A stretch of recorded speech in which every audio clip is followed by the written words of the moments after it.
Major John Madden Juanito in Acapulco, Mexico, with a moment of insight or reflection for me. Or she's already moved on.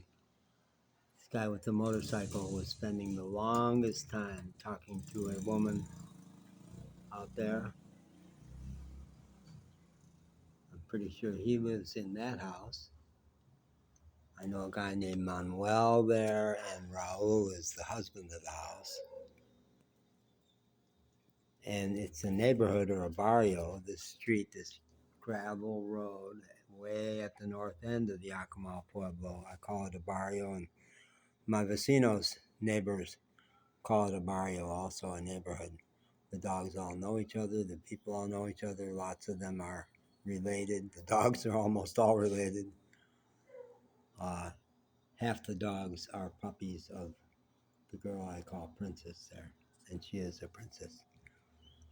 So what got me to push the button was that moment that you didn't get to see captured a lot of what's true for me here. Was they were having a long conversation, long, and even if I had been able to hear the words better, I wouldn't have understand them because Mexicans speak their Spanish fast, and even after 2 years in Mexico, my Spanish isn't up to conversation.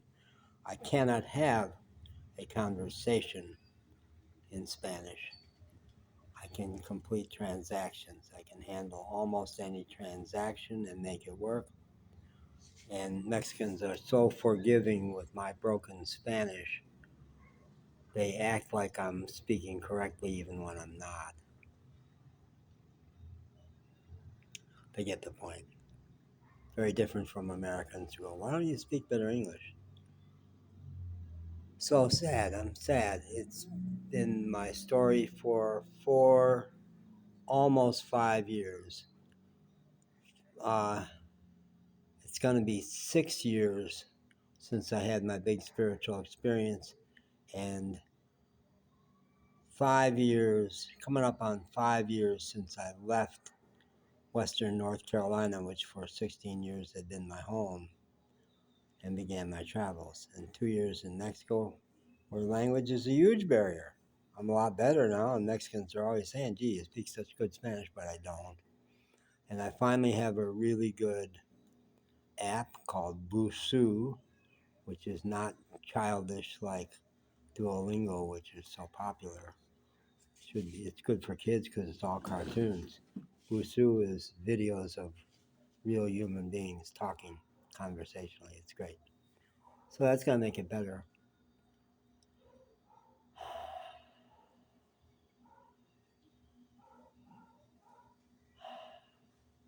For the first couple of months here, I hung out at a coffee shop named Mirna's, and it appeared in lots of my videos. Friends from Playa del Carmen recognized the restaurant when they showed up in this town. Said maybe they know me as John. Maybe John is there, and I was standing right there, and we had a conversation on Christmas Day. That was awesome. But Tony, the guy, I stayed in touch with him for a day, and then he initiated in the lightest way the next day, said, "Hola," and I didn't bite. That was 2 days after Christmas, so it's a long time now. And he's dealing with hard times. He was sleeping on park benches in some island off of Cancun. And that was a little too, I think the reason I haven't corresponded was a little too close to home because beginning of September, I was sleeping on park benches in Cozumel. But he's a guy we have a lot to talk about. And when we were in the same hostel in Playa del Carmen, we did talk a lot. And when I saw him on Christmas Day, I was so excited to see him. And we did have a good conversation on the phone the next day. But I haven't followed up. So here I am, lonely and kind of examining my own conscience, which they taught us to do in Catholic circles, about, I don't want to do it in a guilt, losing points way like they taught us to do, but just straight talk, be straight with myself. That's a ball I've let drop. And Deb, who was with him that day, who I got to know at that hostel, is an American black woman who at the hostel I had really good connections with. But she said some things to me afterwards, after there had been a big conflict there. She said a couple of very patronizing things that pissed me off. And I think even though I said to her that day, let's stay in touch, and you're just over in Playa, I can get there. I've been making plans to go to Playa, to go to the American consulate there, outpost. And I haven't been including a plan to try to touch base with her. I've considered it. But there's a guy, Graham, that I got to know at the hostel, a Brit, who I really, really talked with a lot. And I have been planning to try to look him up.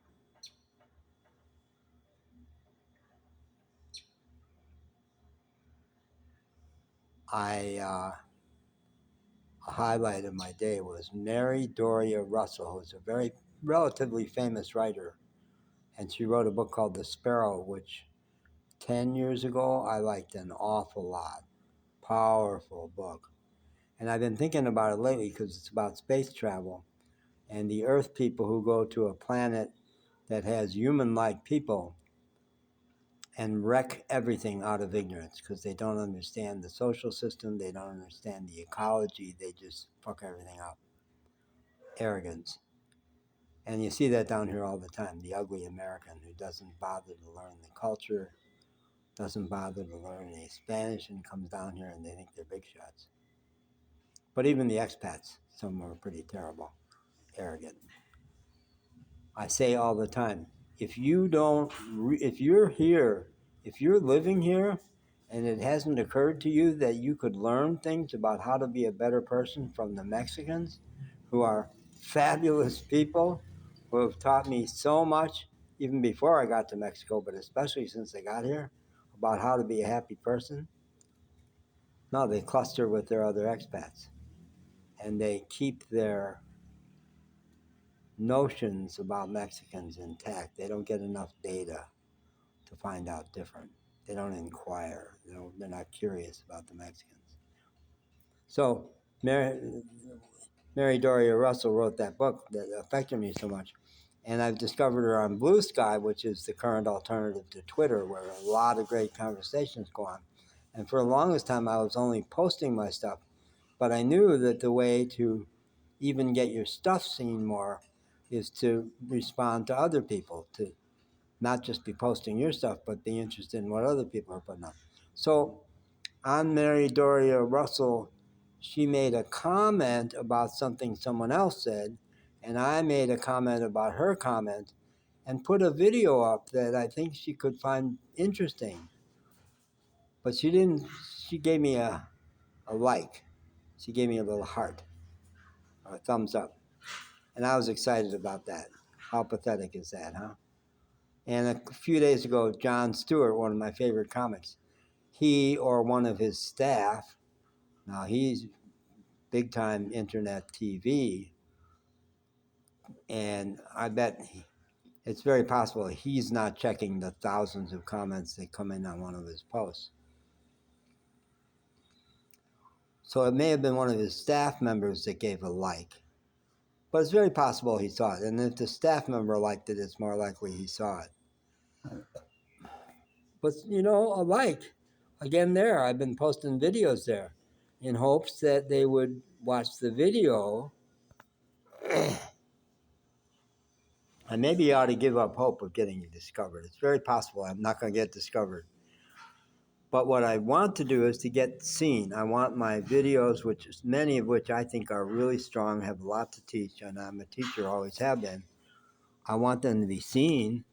But the other thing I don't do, if I examine my conscience honestly, the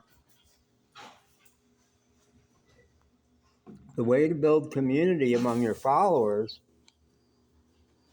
is to respond to their comments. Like I'm saying, these big shots are not giving a full-throated response to my comments. I don't even check my comments. For the longest time, I didn't have YouTube set to push those comments to me so I would find out about them.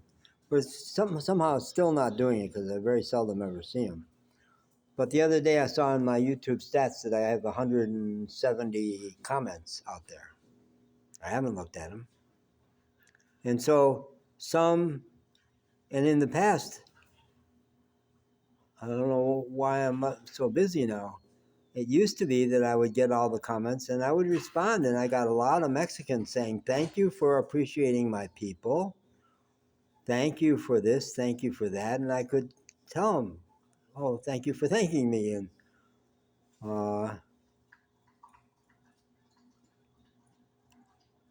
I've got a call. I got to take Norm's call. See, this is contact. Okay, bye.